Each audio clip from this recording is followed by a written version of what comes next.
আমাদের খবর শোনার, দেখার বা পড়ার অভ্যেস কি পাল্টে যাচ্ছে? আপনি কি মোবাইলে খবর পড়তে বা শুনতে স্বচ্ছন্দ, নাকি এখনও সকালের খবরের কাগজ বা টেলিভিশনে ভরসা করেন?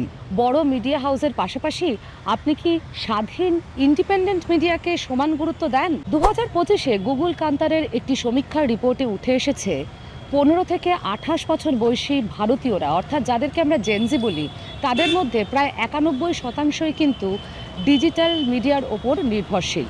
সিজেপির নেতৃত্বে যন্তর মন্তরে যে সাম্প্রতিক আন্দোলন হলো, সেখানে কিন্তু এই বিতর্ক বারবার উঠে এসেছে। সামাজিক মাধ্যমে এই জেনজিরা স্বাধীন মিডিয়া সম্পর্কে তাদের ভালোবাসা উজাড় করে দিয়েছেন। অন্যদিকে লেগাসি মিডিয়া বা বিশেষ করে ভারতের টেলিভিশন মিডিয়া সম্পর্কে তারা বারবার উষ্মা প্রকাশ করেছেন। আমাদের এই যে রিসেন্টলি যে স্টুডেন্ট প্রোটেস্ট হলো, সেটার বিষয়ে তারা খুবই আনফেভারেবল কভারেজ করে। আজকে এখানকার যে খবর, যেরকম নিট দুর্নীতি হতে পারে, হকার উচ্ছেদ হতে পারে, কিংবা এসআইআরে এত মানুষের নাম বাদ পড়া হতে পারে, সেগুলো নিয়ে নিউজ মিডিয়া কতটা ভোকাল হচ্ছে। সবসময় আমরা দেখতে পাই যে এরা মানে কোন শাসক শ্রেণীর মুখপত্র হিসেবেই কাজ করে। আমার খবর সত্যি কথা বলতে কনজিউম করা হয় মেইনলি ইনস্টাগ্রাম এবং ইউটিউব থেকে। যেখানে সংবাদ মাধ্যমে নিরপেক্ষ থাকার কথা, সেখানে সংবাদ মাধ্যম ভারতীয় সরকার, কেন্দ্রীয় সরকার এবং রাজ্য সরকারের পক্ষ নিচ্ছে। এই পক্ষ জেনজি গোটা ছাত্র সমাজ মানছে না। যন্তর মন্তরে প্রতিবেদন করতে যাওয়া সাংবাদিকদের মধ্যে নিয়মিত মুখ ছিলেন মানিষা পান্ডে, স্বাধীন মিডিয়ার প্রতিনিধিও তিনি। So I think the erosion of trust in mainstream television media is something that we've been seeing in India for a while now.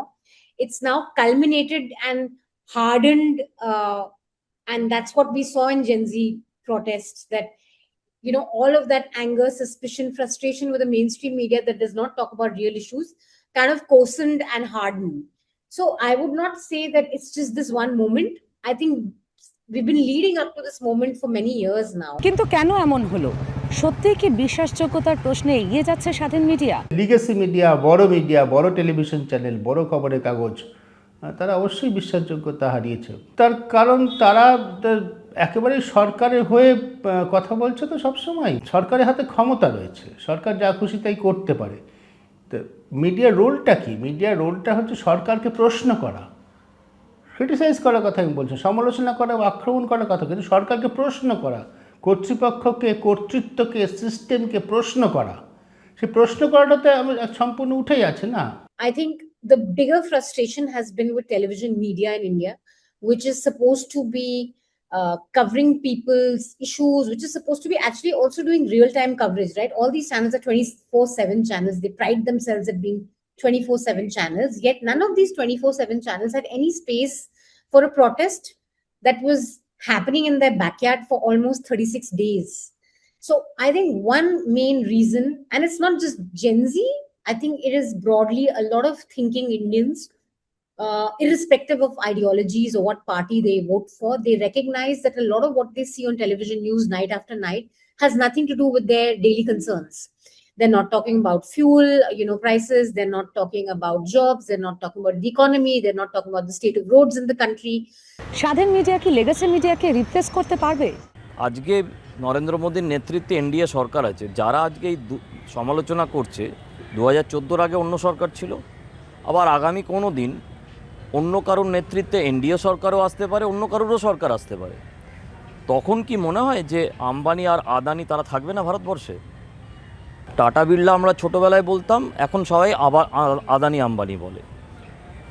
এরা সবাই আছে বলেই ভারতবর্ষটা আছে, এটা সবাই আছে বলেই সবাইকার চাকরি আছে। মানে শুধু যে মিডিয়ায় ওরা চাকরি দেয় তা তো নয়, আরও নানা জায়গায় চাকরি দেয়। মোবাইলের ফ্রন্ট ক্যামেরা আসার পর থেকে না, বা কোভিডের পর থেকে বিশেষ করে সবাইকার ধারণা হয়েছে যে আমরা সবাই সাংবাদিক, সব মানে আর কিছু বুঝি না বুঝি, সাংবাদিকতাটা বুঝি। বাড়িতে কল মিস্ত্রিকে ডাকতে হয়, বাড়িতে লাইট মিস্ত্রিকে ডাকতে হয়, কোনোটাই কিন্তু আমরা নিজেরা করতে পারি না। কিন্তু একমাত্র জিনিস সাংবাদিকতা, যেটা আমরা সবাই করতে পারি। সাংবাদিকতা শিখতেও হয় এবং অভ্যাসও করতে হয়। Need to B learn and need to B practice, এছাড়া হয় না। বাকি যেটা যাই হোক না কেন, সেটা ইনফরমেশান স্প্রেডিং হয়, সেটাকে ইনফরমেশান স্প্রেড করা আর সাংবাদিকতা করা দুটো এক জিনিস নয়। এই ডিজিটাল মাধ্যম আসার আগেও মেইনস্ট্রিম মিডিয়া মানেই ধ্রুবসত্য ছিল, বিষয়টা তো এরকম নয়। তাহলে তো চমস্কি সম্মতির নির্মাণ কিভাবে মেইনস্ট্রিম মিডিয়া করে সে আলোচনাই করতে পারতেন না।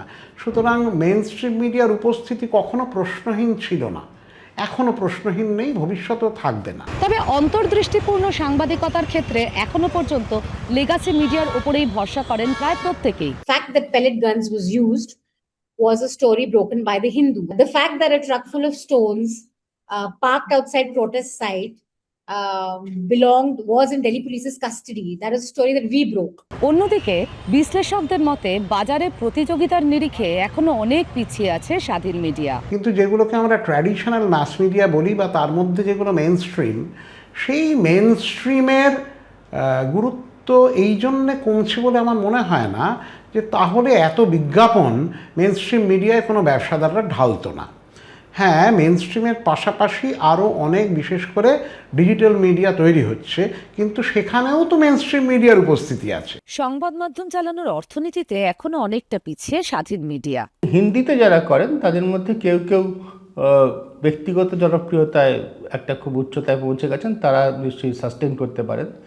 তার বাইরে বাংলাতে আমার মনে হয় না, সামান্য কয়েকটি আছে যেগুলো সেলফ সাস্টেনিং। এই মিডিয়া করে কেউ যদি মনে করে অল্প বয়সের থেকে এটা করব, করে সংসার চালাবো, তাহলে খুব কঠিন, খুব চ্যালেঞ্জিং। অসম্ভব আমি বলবো না, নিশ্চয়ই আছে, সাফল্যের উদাহরণ আছে, অনেকই আছে, কিন্তু অত্যন্ত কঠিন, চ্যালেঞ্জিং। খবর পরিবেশনের বাজারে যে এগিয়ে থাকুক না কেন, খবর গ্রহণের ক্ষেত্রে স্বাধীন মিডিয়ার ভূমিকা যে বেড়েছে তা অনস্বীকার্য। রিপোর্টার্স উইদাউট বর্ডার্সের প্রেস ফ্রিডম ইন্ডেক্সের নিরিখে ভারতের স্থান 180টি দেশের মধ্যে 157তম। ভারতের পিছিয়ে থাকার কারণ হিসেবে সাংবাদিকদের অসুরক্ষিত পরিবেশের পাশাপাশি যে অভিযোগটি আলোচনার কেন্দ্রে উঠে আসে তা হলো সরকার ঘনিষ্ঠ শিল্পপতিদের মালিকানায় চলা মিডিয়া হাউসের প্রাধান্য এবং তার ফলস্বরূপ পক্ষপাতিত্বের অভিযোগ। সংবাদ পরিবেশনের ক্ষেত্রে ভারতে কতটা গুরুত্বপূর্ণ হয়ে উঠতে চলেছে এই স্বাধীন মিডিয়া, সময় বলবে।